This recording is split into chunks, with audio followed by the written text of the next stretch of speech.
이렇게 우리나라 국민들이 이렇게 건강에 대한 관심이 높은데요. 노화된 치아에 대한 고민도 높아져 가고 있다고요. 그렇습니다. 때문에 치과 관련 시술 가운데서 최근에는 임플란트 시술 많이 하십니다. 그런데 시술이 늘어나는 만큼 부작용 또한 증가하고 있다는데요. 어떤 내용인지 취재했습니다. 대한민국 고령화 시대, 노화된 치아를 대신하는 임플란트 시술이 연간 50만 건이나 이루어지고 있습니다. 고가의 비용이 들어감에도 불구하고 임플란트 시술 건수는 늘어나고 있는데요. 하지만 부작용으로 힘들어하는 사람들이 10명 중 2명꼴로 급증하고 있는 실정입니다. 이슈에서 임플란트 부작용에 대해 취재했습니다.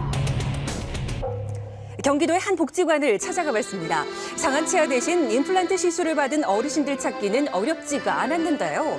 혹시 시술 후 부작용은 없었을까요? 당뇨병도 있고 또 고혈압도 있는 환자입니다. 그래서 그 잇몸이 축소됐는지를 몰랐는데 인프라 핸드가 흔들렸어요. 셋을 했는데요.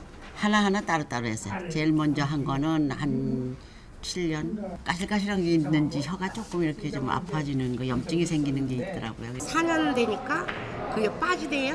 난 한 번 심으면 그냥 있는 줄 알았는데 그런데 그게 빠지더라고요. 몇 년 전 앞니 임플란트 시술을 받았다는 올해 73세 박할머니를 만나봤는데요. 임플란트를 하게 된 특별한 이유가 있을까요? 어려서 넘어져갖고요. 근동 부리고 뭐 같은 거 먹기가 힘들고 그래갖고 이빨을 했어요.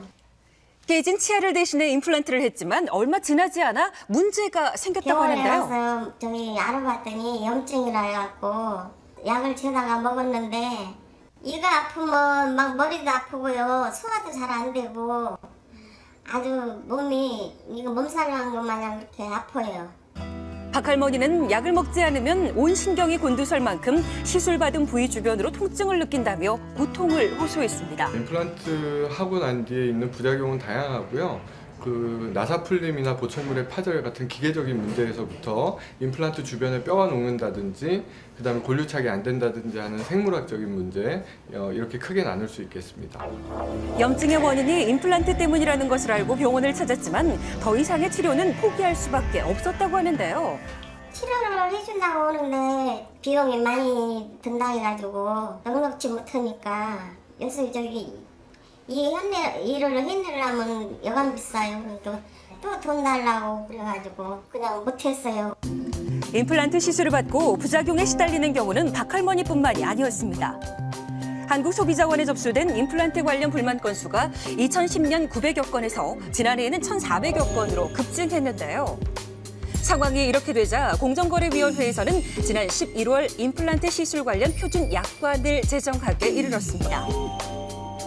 임플란트 시술 후 1년까지 정기검진과 하자에 대한 재시술을 무료로 제공하도록 하는 게 주요 내용인데요. 또 시술 전 의사의 사전 설명 의무를 명확히 하고 시술 재료를 의사와 환자가 합의해 선택하도록 했습니다. 분쟁을 사전에 예방하는 것이 중요합니다.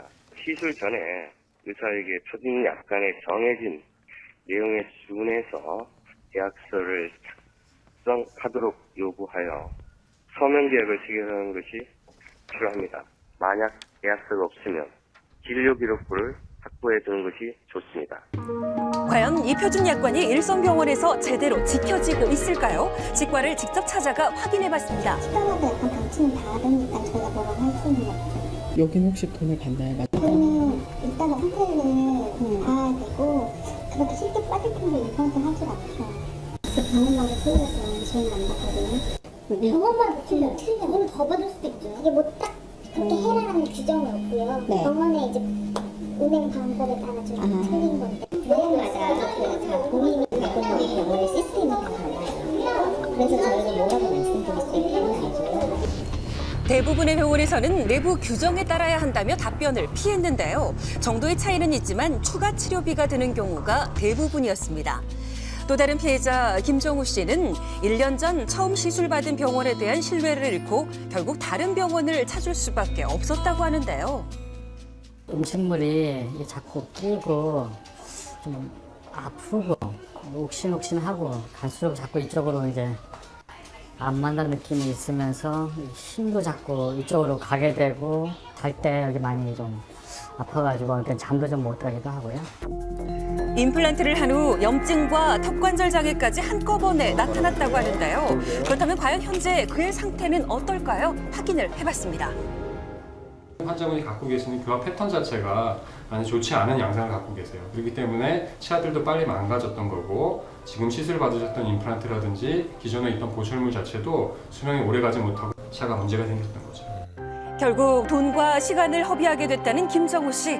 이러한 임플란트 부작용을 예방하려면 어떻게 해야 할까요? 임플란트를 시술한 후에 가장 큰 부작용들은 임플란트를 싸고 있는 잇몸뼈가 녹게 되는 건데요.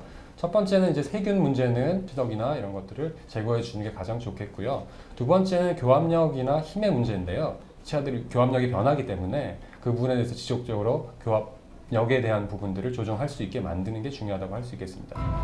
자연 치아의 기능을 대신한다고 해서 제3의 치아라고도 불리는 임플란트. 돈과 시간을 들여 하는 치료인 만큼 전문의와의 충분한 상의로 부작용을 예방하고 시술 후 꾸준한 관리로 오랫동안 치아 건강 지키시기 바랍니다.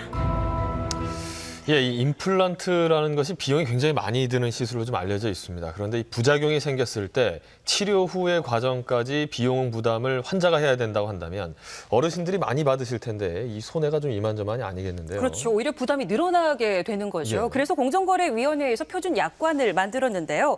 아직은 권고사항이라서 그 시행은 좀 미흡한 상태였습니다. 하지만 이 표준 약관에 대해서 설명을 하고 약관을 채택하고 있는 병원을 찾아간다면 추후에 발생할 수 있는 문제에 대해서 소비자 피해를 조금이나마 줄일 수 있는 방법이 되지 않을까 싶습니다. 권고사항이라고 한다면 소비자가 피해를 봤을 때 제대로 적용받기는 또 쉽지 않겠는데요. 네, 맞습니다. 이 약관이 권고사항이라서 그것을 기준으로 할 수 있을 뿐이지 의무사항으로 할 수는 없는 건 맞는데요. 하지만 약관이나 계약이 없다고 해서 보상을 전혀 못 받는 것은 아닙니다. 그래요? 예, 환자가 의사의 지시를 따르지 않은 경우가 아니라 이 의사의 치료로 인해서 발생한 부작용이라면 명백히 병원에 보상 책임이 있습니다. 예. 다만 이 약관이나 계약이 없는 경우에는 그 부작용이 병원의 책임인지 아니면 어느 기간 동안 어느 정도의 배상을 받을 수 있는지에 대해서 불명확하기 때문에 약관이나 계약이 있으면 좀 더 간편하게 보상을 받을 수 있는 장점이 있습니다. 이 표준 약관이라는 것이 어떻게 적용받을 수 있을까요? 네, 일단 표준 약관 같은 경우에는 이제 보셨지만 VTR에서 보셨지만 뭐 1년 내에는 뭐 100% 환불받을 수 있다. 이러한 조항이 있거든요. 근데 만약에 그렇지 않고 일반 계약을 따르게 되면은 기간이나 보상액에 따라서 좀 차이가 있을 수 있습니다. 그래서 영상에서 나오신 것처럼 약관의 적용을 받는 병원이라든지 아니면 보상을 잘해주는 조건의 계약이 있는 병원을 알아보시는 것이 더 좋겠습니다. 네.